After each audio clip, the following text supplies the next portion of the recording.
According to the Lancet, nearly 200 million people in India suffer from mental disorders.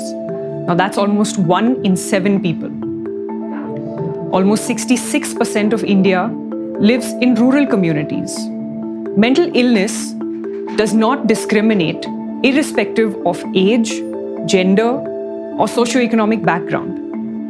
LiveLoveLaugh supports vulnerable populations in rural communities and ensures that they have equitable access to free psychiatric treatment and care, rehabilitation, support group camps, vocational training, and access to government-aided schemes, not only for persons with mental illness, but also their caregivers.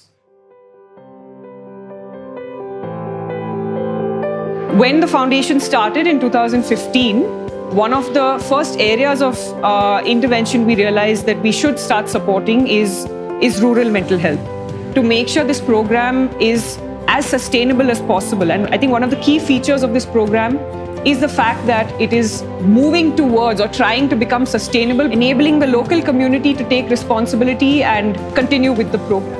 WHO talks about by 2030, there is going to be 400% increase in the need for caregivers in low and middle income countries. What I'm trying to paint a picture here is, friends, literally we're sitting on a bubble. We don't know when that bubble is going to burst. So it is time for us to focus on carers, strengthen their support, address their issues, meet their needs, and provide the services to them. Recognition of the role of carers is so important. The moment we talk about the carers, it doesn't mean that we're not interested in care for individuals. Of course, the role of care has emerged because of there is a need for care. So how do you balance these two?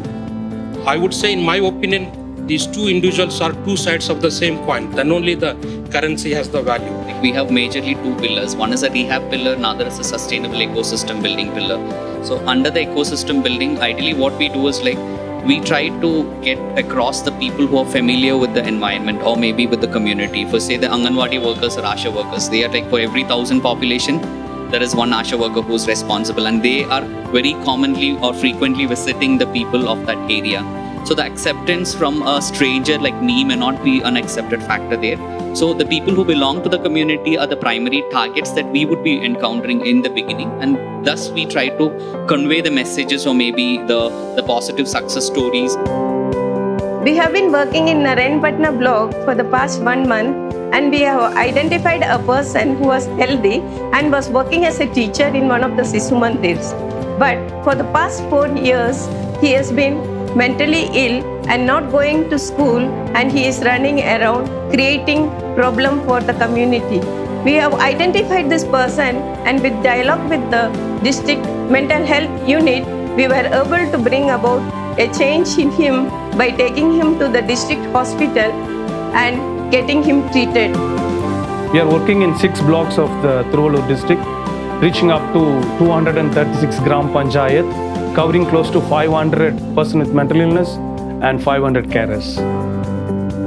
Because we are able to work together, that we can implement these programs all across the country, and hopefully in the years to come, this space will be too small and we'll have so many partners that we'll have to have the program in a bigger place.